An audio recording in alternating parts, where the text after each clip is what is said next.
Hello my dear students, welcome to my channel Triyasha study centre. Friends, তোমরা যারা উচ্চ মাধ্যমিক পরীক্ষা দিতে চলেছো 2024-এ, আজকেও তোমাদের জন্য নিয়ে এসেছি তোমাদের যে দর্শন বিভাগের দর্শন সাবজেক্টের যে 4টি অধ্যায় থেকে এমসিকিউ বাকি ছিল। আমি আজকের তোমাদের দুটি অধ্যায়ের আমি এমসিকিউ নিয়ে এসেছি, ইম্পর্টেন্ট এমসিকিউ এবং খুবই কমই এমসিকিউ, 8টা-10টা করে মাত্র এমসিকিউ। এর থেকে তোমাদের চারটি নাম্বার থাকবে। ষষ্ঠ অধ্যায় থেকে 2টি নাম্বার থাকে এবং সপ্তম অধ্যায় থেকেও 2টি নাম্বার থাকে। তোমাদের ষষ্ঠ অধ্যায়টির নাম হলো প্রাকল্পিক ও বৈকল্পিক, দেখতে পাচ্ছ, প্রাকল্পিক ও বৈকল্পিক বচন। এবং সপ্তম অধ্যায়টির নাম হচ্ছে তোমাদের ওই বুলীয় ভাষ্য বা ভেন চিত্র। এই দুটি অধ্যায় থেকে তোমাদের 2 করে 4টি নাম্বার মোট থাকবে। আর তোমাদের ইম্পর্টেন্ট যে অধ্যায়গুলি আমি এর আগেরবারে লাস্ট মিনিট সাজেশন কয়েকটি অধ্যায় দিয়ে দিয়েছিলাম এবং বলেছিলাম যে অল্প একটু বাকি আছে, সেটা আমি পরে একদিন দিয়ে দেবো, 1-2 দিন পরে দিয়ে দেবো। তার আজকের আমি 2টি অধ্যায় তোমাদের জন্য ইম্পর্টেন্ট প্রশ্নগুলি বেছে আমি তোমাদের আজকের দিয়ে দিচ্ছি এবং কাল পরশুর মধ্যে আরও 2টি অধ্যায় দিয়ে তোমাদের শেষ করব, দর্শন সাবজেক্টে শেষ করব। আর তোমরা যারা দ্বাদশ শ্রেণীতে পড়ছো, আজ রাত্রে তোমাদের নয় সংস্কৃত কিংবা ভূগোল একটি ভিডিও যাবে এবং তোমাদের এডুকেশান থেকে কিছু শর্ট 2টি বড় প্রশ্নের শর্ট সাজেশান যাবে। তোমরা যারা এখনও চ্যানেলটি সাবস্ক্রাইব করোনি, অবশ্যই তোমরা চ্যানেলটি সাবস্ক্রাইব করে নাও এবং বন্ধুদেরকে লিঙ্ক শেয়ার করো। আর বন্ধুরা, যে ত্রিয়াশা একাডেমি চ্যানেলটি আছে, এই মাধ্যমিক পর্যন্ত আমি কোনো প্রশ্ন তো দিতে পারলাম না। এবার মাধ্যমিকের পর থেকে, মাধ্যমিক পরীক্ষা হয়ে গেলে, তোমরা এখন যারা দশম শ্রেণীতে পড়ছো, তোমাদের জন্য কন্টিনিউ সাজেশন এবং পড়ানো ইংলিশ কিংবা অন্যান্য সাবজেক্ট যেটা পড়ানো এবং ইম্পর্টেন্ট প্রশ্ন এবং তোমাদের ইউনিটের যে প্রশ্নগুলি সবই এবার থেকে ওই চ্যানেলে পেয়ে যাবে, ত্রিয়াশা একাডেমি। এসব আমরা প্রশ্ন উত্তরগুলো পড়ে নিই। প্রথম তোমাদের ষষ্ঠ অধ্যায় প্রাকল্পিক ও বৈকল্পিক বচন। 1 দাগের দেখো, পূর্বগ অস্বীকারজনিত দোষ কখন ঘটে। এটা একেবারে ইম্পর্টেন্ট, একেবারে লাস্ট মিনিট কয়েকটি। আমি লাস্ট মিনিট এই অধ্যায়গুলো থেকে আর আলাদা করে দিচ্ছি না, তাই আমি প্রথম সাজেশনটা তোমাদের লাস্ট মিনিট করে দিয়ে দিচ্ছি। পূর্বগ অস্বীকারজনিত দোষ কখন ঘটে? যখন প্রাকল্পিক যুক্তির ক্ষেত্রে কোনো অপ্রধান হেতু বাক্যে পূর্বগকে প্রথমে অস্বীকার করে সিদ্ধান্তে অনুগকে অস্বীকার করলে তখন পূর্বগ অস্বীকারজনিত দোষ ঘটে থাকে। তোমরা জানো যে দর্শন একটু বুঝতে হয়, একটু বুঝে পড়তে হয়। আমি জাস্ট তোমাদেরকে একটা লাইন, ইম্পর্টেন্ট প্রশ্নগুলো জাস্ট একটা সাজেশন দিচ্ছি, কিন্তু তোমরা যে যার স্কুল থেকে, টিচারদের কাছ থেকে তোমরা অবশ্যই এটি ভালো করে বুঝে নিয়েছো। 2 দাগের দেখো, পূর্বগ অস্বীকারজনিত দোষের একটি উদাহরণ দাও। যদি খরা হয় তাহলে দেশে খাদ্যের অভাব হবে, খরা হয়নি, দেশে খাদ্যের তাই অভাব দেখা দেবে না। এটি হলো পূর্বগ অস্বীকারজনিত দোষের একটি উদাহরণ। 3 দাগের প্রশ্ন, অনুগ স্বীকারজনিত দোষ কখন ঘটে? যখন প্রাকল্পিক ন্যায়ের অপ্রধান আশ্রয় বাক্যে অনুগকে আগে অস্বীকার করে সিদ্ধান্তে পূর্বগকে স্বীকার করে নিলে অনুগ, এটা অনুজ হয়েছে, এটা অনুগ জনিত দোষ ঘটে থাকে। 4 দাগের প্রশ্ন, বিসংবাদী বিকল্প বলতে কি বোঝো? যদি প্রধান আশ্রয় বাক্যের বিকল্পগুলি পরস্পর বিরুদ্ধ না হয়, তাহলে প্রধান আশ্রয় বাক্যের যে কোনো একটি বিকল্পকে অস্বীকার করে সিদ্ধান্তে অপর বিকল্পটিকে স্বীকার করলেই বৈধ হয়। তারপরে দেখো, বিসংবাদী বৈকল্পিক বচনের একটি দৃষ্টান্ত দাও। রাম হয়তো কলকাতাতে আছে অথবা মুম্বাইতে আছে। তারপরে দেখো, বিসংবাদী বৈকল্পিক বচনের উদাহরণ বা দৃষ্টান্ত গেলে, এবার অবিসংবাদী বৈকল্পিক বচনের একটি দৃষ্টান্ত।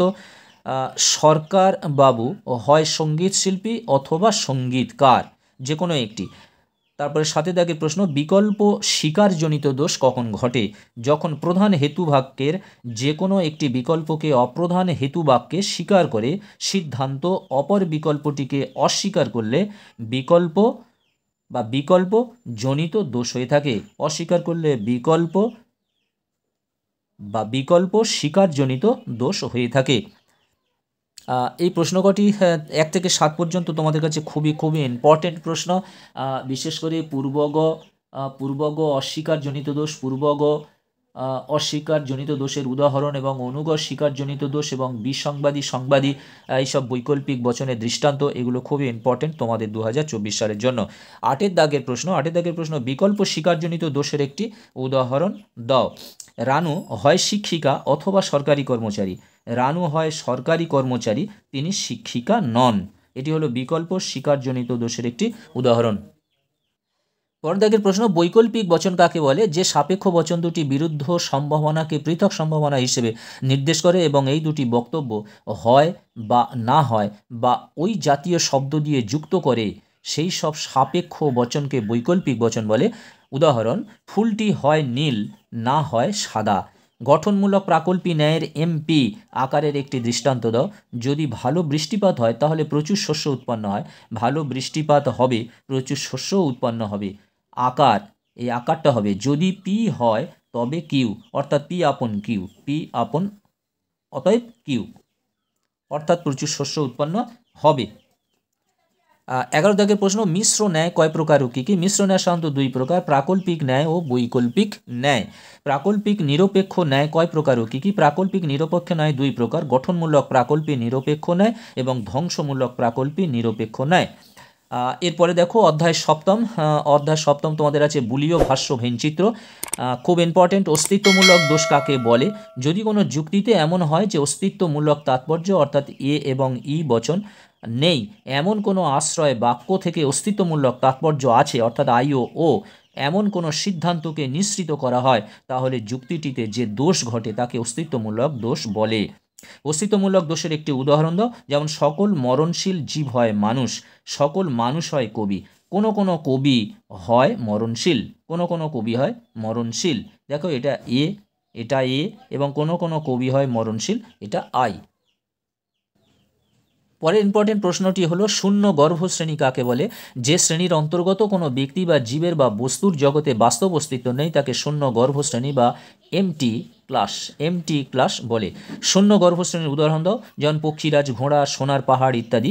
পরিপূরক শ্রেণী, যেমন পক্ষীরাজ ঘোড়া, পক্ষীরাজ পাখির মতো ঘোড়া হয় না, সোনার কখনো পাহাড় হয় না ইত্যাদি, সেই জন্য কি শূন্য গর্ভ শ্রেণীর উদাহরণ। পরিপূরক শ্রেণী কাকে বলে? পরিপূরক শ্রেণী বলতে মূল্য শ্রেণীর বিরুদ্ধ শ্রেণী, অর্থাৎ মূল শ্রেণীর বিরুদ্ধ শ্রেণী হলো মূল শ্রেণীর পরিপূরক শ্রেণী। যেমন শিক্ষক শ্রেণীর পরিপূরক শ্রেণী হলো অশিক্ষক, অর্থাৎ যেসব ব্যক্তি শিক্ষক নয়। সামান্য সদর্থক অর্থাৎ এ বচনের বুলীয় রূপ বা ভাষ্য কি? খুব ইম্পর্টেন্ট, সকল এস হয় পি এর বুলীয় ভাষ্য হলো এস পি। পির মাথায় একটা দাঁড়ি দেখতে পাচ্ছ, এটাকে বার চিহ্ন দিয়ে ব্যবহার করা হয়, ইকুয়াল টু 0। নয় বা না বোঝাতে পি এর মাথায় বার চিহ্ন দেওয়া হয়। আই বচনের বুলীয় ভাষ্য বা ব্যাখ্যা কি? বিশেষ সদর্থক আই বচন, বিশেষ সদর্থক আই বচনের আকার হলো কোনো কোনো এস হয় পি এর বুলীয় রূপ বা ভাষ্য হলো S P not equal to 0। অস্তিত্বমূলক তাৎপর্য কাকে বলে বা সাত্ত্বিক ব্যঞ্জনা কাকে বলে? কোনো বচন উচ্চারিত হওয়া মাত্র বচনটির উদ্দেশ্য পদটির বাস্তবে অস্তিত্ব আছে এমন যদি বোঝায়, তাহলে বচনের এই বাস্তব অস্তিত্বকে বোঝানোর ক্ষমতাকেই বলা হয় বচনের অস্তিত্বমূলক তাৎপর্য। যেমন সাদা হাতি আছে, তাহলে এই সাদা হাতি আছে এটা হচ্ছে তোমার অস্তিত্বমূলক তাৎপর্য বোঝাচ্ছে। কিন্তু যদি বলে সকল হাতি হয় সাদা, তখন কিন্তু সেটা অস্তিত্বমূলক বোঝাবে না। ভেন চিত্রে প্রকাশ করো সকল এস হয় পি এর বুলীয় রূপ। দেখো এই মাথায় যে চিহ্ন এটা নেই বোঝানো হয়, অর্থাৎ S bar P bar equal to 0। দেখো এর মধ্যে যদি কিছু থাকতো, নেই যদি না বোঝাতো তাহলে এর মধ্যে এক্স থাকতো, নেই এখানে। কোনো কোনো এস হয়, তবে কোনো কোনো এস হয় পি এর বুলীয় রূপ কি বলেছে? বুলীয় রূপ হলো S bar P bar not equal to 0। এটা হচ্ছে ভেন চিত্রের সাহায্যে এটা দেখানো হয়েছে। দেখো দুটো বৃত্ত, এই যে ক্রসটা করা হয়েছে, এদিকে এস আছে, এদিকে পি আছে, এদিকে এস এদিকে পি, আর এস পি কিছু নেই, অর্থাৎ এই অংশটা এস পি বোঝানো হচ্ছে কিছু নেই, বার চিহ্ন দিয়ে এটা বোঝানো হয়েছে।